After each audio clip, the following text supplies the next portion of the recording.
Les damos la bienvenida a Nosotras, un programa feminista de Mexiquense Televisión. Hoy estoy muy emocionada porque además de que vamos a tocar uno de mis temas favoritos para charlar, que es leer a mujeres escritoras, también me encuentro al lado de mi mejor amiga, Marién Lavogle. ¿Cómo estás, amiga? Muy bien, muchísimas gracias por invitarme. Oye, pues les voy a contar quién eres. Es creadora de contenido cultural y gestora de círculos de lectura. Estudió la licenciatura en comunicación con especialidad en escénica por la Universidad Iberoamericana y pues además somos unas grandes apasionadas de los libros y sobre todo de las mujeres que escriben y de las mujeres que leen. Así que quiero que comencemos explicando a la audiencia por qué leemos más a mujeres que a hombres.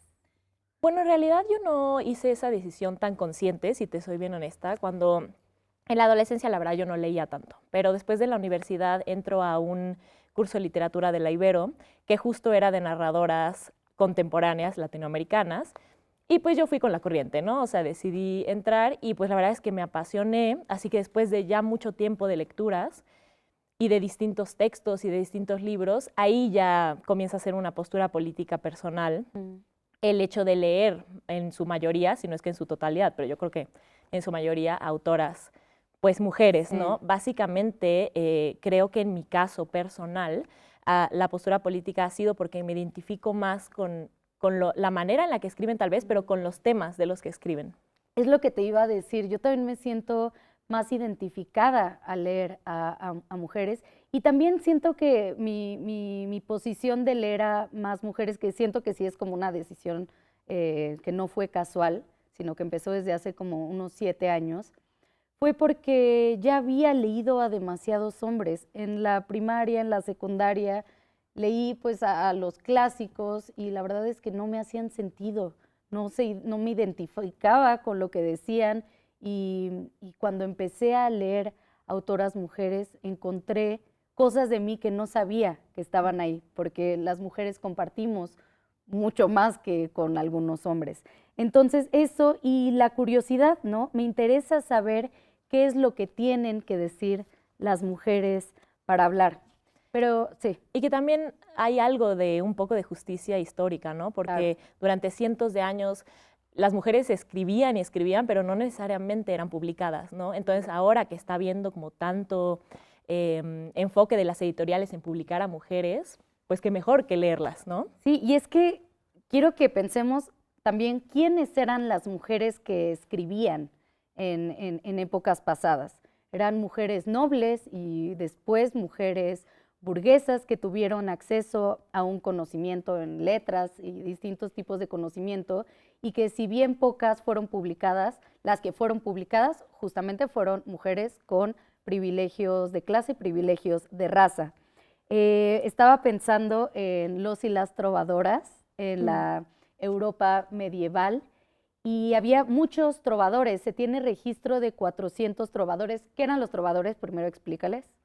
Pues sí, básicamente los trovadores sería un poco como lo que se entiende como juglar, ¿no? O sea, estas personas que van a la corte y van a tocar música como que van a entretener a la corte, al rey, a la reina y a todos los que Pero también había aristócratas. trovadores por comisión, o sea, les pedían que le hicieran unos cantos, unos poemas a su amada y entonces Claro. iban los trovadores. Entonces lo que Que les... era además un amor platónico, ¿no? O sea, Sí. lo interesante ahí es que no era consumado. Sí, justo. Y sí, hay todo una cosa muy interesante ahí entre el amor romántico y los trovadores, porque fueron de los primeros que empezaron a divulgar las ideas de lo que hoy conocemos como amor romántico. Sin llamarlo amor romántico, por supuesto, porque el romanticismo fue después. Amor cortés. Amor cortés, exactamente. Pero a lo que iba es que se tiene registro de 400 trovadores, así en nombre, y ¿saben cuántas mujeres trovadoras se tiene registro? 20. Y esas 20 eran de familias nobles. Y aunque eran muy pocas y eran de familias nobles, pues de alguna manera sí rompieron con los estándares de género. Sí, totalmente. Es importante porque, a ver, los trovadores están haciendo poemas o están haciendo entretenimiento sobre una mujer ideal, ¿no? La mujer ideal del amor cortés es esta mujer que es sumisa, que como que una doncella en peligro, ¿no? O sea, ella no va a poder resolver por sí misma y para eso estaban ahí los trovadores, para decirle, "Ay, yo te amo, ¿no? Sobre todas las cosas, y eres perfecta, y eres un ángel casi casi". Y en cambio las Trovarits, lo Ajá. interesante es que pues ellas como que modifican, digamos que mm, expresan sus sentimientos de deseo y de pasión. No, Mm, no son como, vaya, tienen agencia. sí. No son simplemente mujeres que están escribiendo, bueno, quiero ser bellísima, quiero que me ames. Es como, yo te quiero Escriben desde amar, su, yo te claro, quiero, claro. escriben desde sus deseos. Y es bien importante hablar, porque ustedes dirán, los trovadores, las trovadoras, ¿qué? Pero es importante porque nos damos cuenta cómo a partir de la literatura, desde la Edad Media, pero incluso antes, se va formando una cultura occidental a partir de la mirada masculina, que es como se va, ¿no? Transmitiendo el conocimiento por las letras. Pero Que, también, sí. que igual siento que es importante sí hablar de las mujeres, no solo desde la Edad Media, o sea, las mujeres en la antigüedad también Mm, escribían, ¿no? Tenemos, por ejemplo, a poetas como Safo de Lesbos, etc., en la Edad Media, en el Renacimiento, en distintos siglos se ha mm, escrito. Y sí creo que es importante como retomar ciertas voces, por ejemplo, Hildegarda de Bingen, que era una mística, que era una abadesa, que por cierto funda muchos monasterios, lo cual no es que las mujeres tuvieran la oportunidad de hacerlo, ¿no? O sea, mm, ya de por sí es impresionante. Pero lo que más me llama la atención de esta mujer es que escribió muchísimo sobre botánica, escribió poemas, pero también escribió sobre medicina, ¿no? O sea, mm, las mujeres también podían estar dentro de estos espacios que tal vez no eran socialmente para ellas, ¿no? sí, Sino para hombres. sí. Y de hecho fue reconocida por la iglesia como una de las únicas doctoras de la iglesia, ¿no? Mm. Y eso me parece Sí. fundamental. Y es importante ver la historia así, con estas grandes personajes, pero también es importante ver a todas las mujeres invisibilizadas por esta historia hegemónica. Entonces, pensar en las mujeres empobrecidas, racializadas, también han transmitido saberes de otras formas. Tal vez no muchas tenían el acceso a la escritura y a distintos conocimientos, pero sí transmitieron desde el oral, desde los tejidos y los bordados, por ejemplo, con mujeres indígenas. Entonces, cuando hablemos de historia, no solamente pensemos en las grandes Sí. personajes de la historia, sino también en cómo la historia la hacen también todas las mujeres que no tuvieron ese nombre. Y que también tenemos, yo creo que ampliar un poquito la perspectiva que tenemos sobre lo que es escribir, porque, ok, tal vez este otro tipo de mujeres no escribieron los grandes libros clásicos o lo que sea, pero escribieron Mm, de alguna forma. Por ejemplo, en algún círculo de lectura hablaron de que sus abuelas, como herencia materna de escritura, ¿no? Sus abuelas escribían recetarios, ¿no? Con sí, todas las recetas que le gustaban a las familias. sí. Y todos los miembros de la familia, pues cada quien tiene algo de que, ay, a mí no me gusta el jitomate y a mi papá no le gusta la lechuga, yo qué sé. Y entonces ahí lo escribían en los Sí, recetarios. y en porque ahorita les vamos a contar que tenemos un círculo de lectura, pero en este círculo de lectura que tuvimos recientemente, también un chico dijo, es que a mí como me transmitieron esta herencia escrita, fue a partir de papelitos, notitas de no se te olvide ir por las tortillas. Sí, Entonces, me gusta pensar la historia y las experiencias de vida más allá de las grandes hazañas, sino claro. también de lo cotidiano. Y bueno, ya para también vamos a ir pronto a un corte, pero quería preguntarte que nos cuentes también en el siglo XIX, por ejemplo, cómo era escribir para una mujer en el siglo XIX. Bueno, en el siglo XIX me parece importante, porque pues es mi autora favorita, Mary Shelley, hablar un poquito de ella, ¿no? A ver, Mary Shelley, la realidad es que no va a la universidad. Es extraño porque en ese momento ya se podía ir a la universidad para las mujeres, pero pues su papá tomó una decisión un poco rara. Y entonces ella no va a la universidad, pero sí tiene, la realidad es que es el privilegio de ser hija de dos de los más grandes filósofos de la época, que fueron Mary Wollstonecraft, que escribe, ¿te acuerdas el nombre del libro? Que escribe Mary este libro Wollstonecraft, bueno, pero fue de las pioneras del del feminismo. feminismo. Sí, no me Exacto, de acuerdo. las pioneras del feminismo, y su papá, que fue un conocido anarquista y escritor súper importante, ¿no? Pero bueno, también Mary Shelley tenía contactos dentro del mundo literario, era súper amiga de Lord Byron cuando tenía como 17, 18 años ella, y también se juntó, digo juntó porque pues luego se casa con él, se juntó, casó después con Percy Bysshe Shelley, Mm, que además era súper fanático él de los dos papás de Mary Shelley, y como que la empujaba mucho a escribir, ¿no? Porque le decía como, eres hija de estas dos personas maravillosas, tú tienes un talento que tenemos que descubrir. Y sí, sí es cierto, o sea, era real. Lo hizo muy bien, gracias al Percy. Pero bueno, claro, tenían privilegio de todas formas, porque Percy sí era aristócrata y sí tenían, tal vez no eran súper, súper ricos en el momento, porque estaban en medio de un drama familiar muy duro, y su papá como que limitó el dinero a Percy Bysshe Shelley cuando huye con Mary, pero sí tenían los medios económicos para poder publicar y sí tenían los contactos en distintas editoriales, ¿no? Sí. Entonces sí, creo que sería eso. Y bueno, pero también, ¿qué edad tenía Mary Shelley cuando escribió Frankenstein? 18. Es 18 una locura, años. o sea, por eso hablamos de Mary Shelley, porque es una real grandeza literaria, que bueno, además Marian sí realmente ama a Frankenstein. Pero bueno, vámonos a un corte rapidísimo y ahorita regresamos a seguir hablando de mujeres, literatura y lectoras.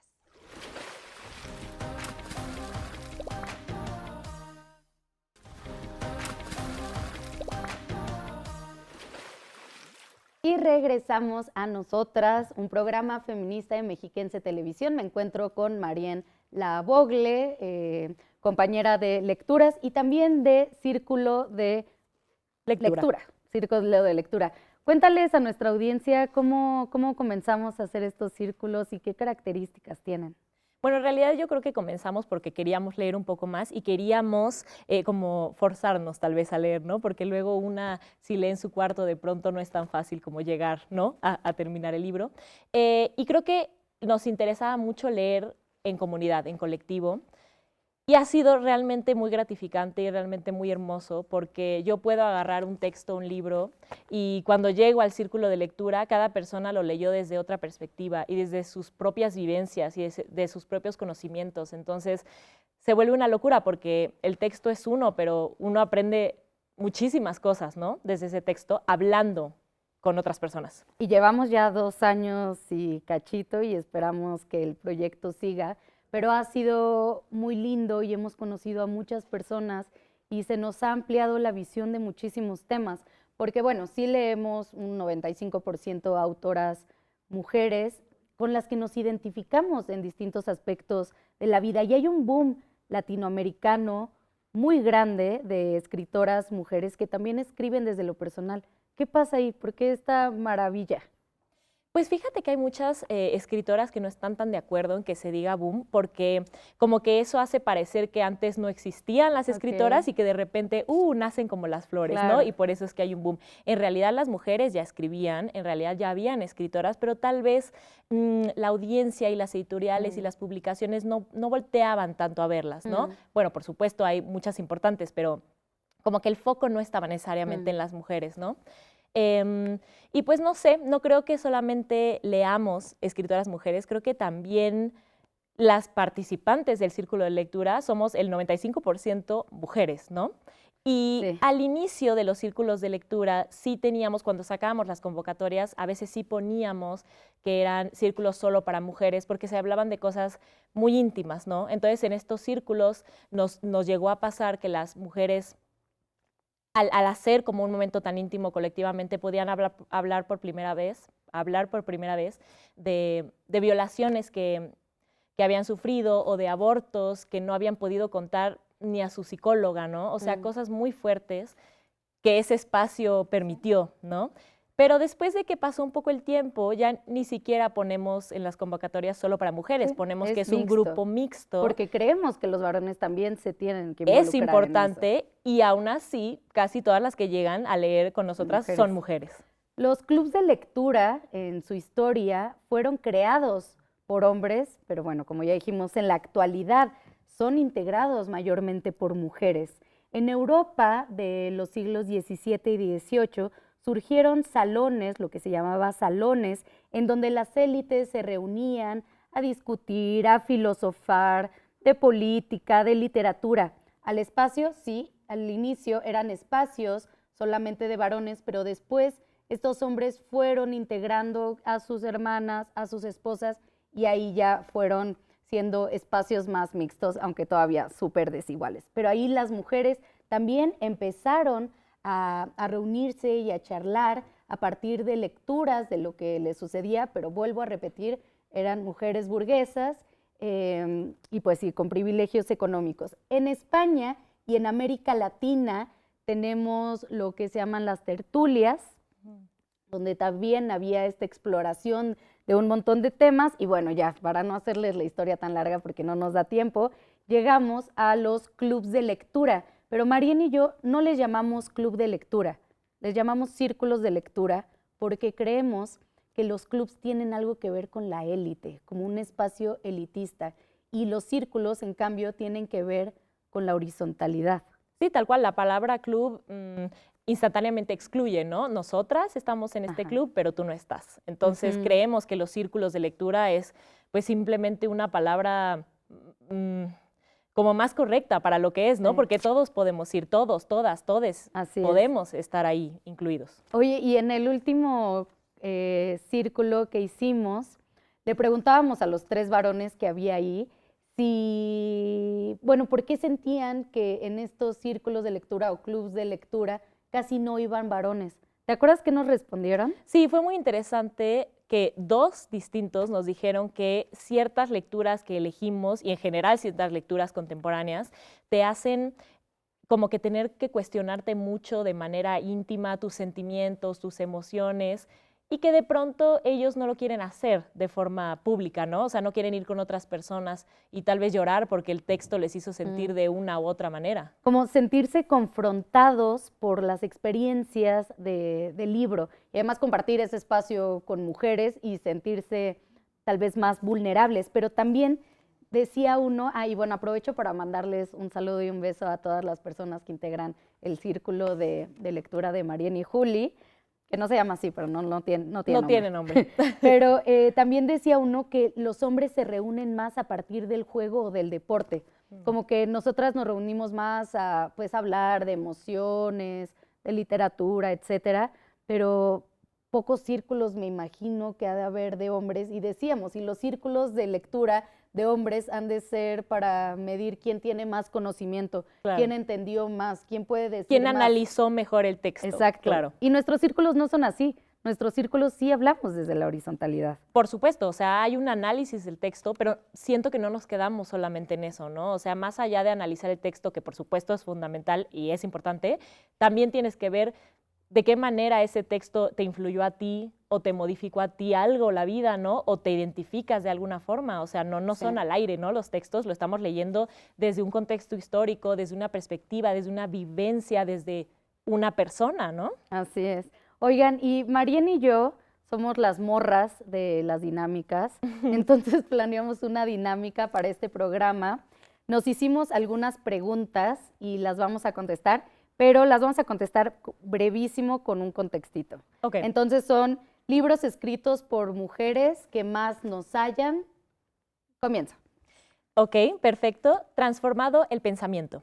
Ok. Pienso en este libro de Brigitte Vasallo que se llama Pensamiento monógamo, terror poliamoroso, porque pude entender cómo funciona el sistema de relaciones de pareja a partir del vínculo exclusivo entre 2 personas. A mí me transformó ese libro. Vamos a estar poniendo los libritos acá para que si les interesa los busquen. ¿Tú? Para mí fue El cielo de la selva de Elaine Vilar Madruga, una escritora cubana increíble, porque me permitió como analizar esta crítica hacia, pues sí, hacia el patriarcado, hacia el machismo, pero también muestra distintas maternidades. Me pareció una belleza. Y bueno, por supuesto hay muchísima violencia dentro del espacio en el que se lleva a cabo, y violencia afuera en las ciudades, ¿no? De otra forma, violencia del narco, violencia etc., y mientras adentro hay violencia doméstica, ¿no? Libro escrito por una mujer que más te haya incomodado. Definitivamente creo que fue, los últimos 6 meses fue El lugar de la herida de Laura Baeza, que publica con Alfaguara, porque, pues bueno, habla de la trata de personas, ¿no? Entonces son 2 jovencitas que estudian en la secundaria juntas y de pronto una desaparece. Y entonces ahí también podemos analizar todo el tema de cómo la sociedad invisibiliza como la importancia, no sé si la importancia, pero es un poco cruel con los familiares de las personas desaparecidas, ¿no? Y como que no le dan tanta importancia a este tema. Y bueno, por supuesto, el tema de la trata de personas, que es brutal, que me parece que era en Tlaxcala el cuento, bueno, la novela, y era todo un sistema, pues por supuesto, súper armado, que los familiares de los tratantes estaban involucrados. Bueno, terrible. Yo desde los zulos de Dalia de la Cerda, pero creo que es un tipo distinto de incomodidad. O sea, a mí me incomodó porque me confrontó con mis propios ideales políticos y de cómo muchas veces yo estaba hablando desde el privilegio, desde un feminismo privilegiado. Claro. Entonces el libro, que me acuerdo que lo empezamos a leer juntas en un avión tú y yo, me incomodó muchísimo porque me di cuenta de muchas situaciones y contextos que no veía. Amiga, tenemos muy poco tiempo, así que vámonos un poco más rápido. Okay. Libro escrito por una mujer que más te haya entretenido. Frankenstein de Mary Shelley, porque es perfecto. Ya. Lo sabía. Yo, uno que leí recientemente se llama Una falsa diarista, de Silvia Aguilar Seleni, porque es el mero chismecito a partir del diario de la autora. Me encanta. Libro escrito por una mujer que crees que todas las personas deberíamos leer. Fruto, de Daniela Rea, que hace como un análisis desde una postura política de crítica hacia el capitalismo del trabajo de los cuidados que han sido feminizados en la historia. Por dos. No puse eso, pero también concuerdo. Yo, Capitalismo Caníbal, de Nancy Fraser, que fue una de las recomendaciones de las cápsulas, pero creo que es un libro que todas las personas comprometidas con la transformación de la sociedad deberíamos de leer. Sí, libro con el que te hayas identificado. Comer y coger sin culpa, de María del Mar Ramón, en donde habla de esta experiencia de culpabilizarnos por disfrutar nuestra libertad sexual y también por disfrutar de los carbohidratos.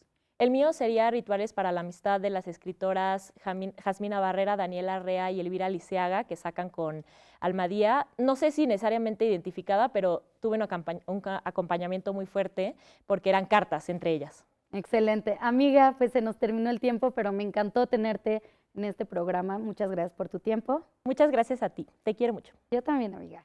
Y no se vayan porque todavía queda la cápsula de recomendación y vamos a recomendar algo muy hermoso, así que ahorita nos vemos. Hoy les voy a recomendar un pequeño texto en el que pueden encontrar en internet.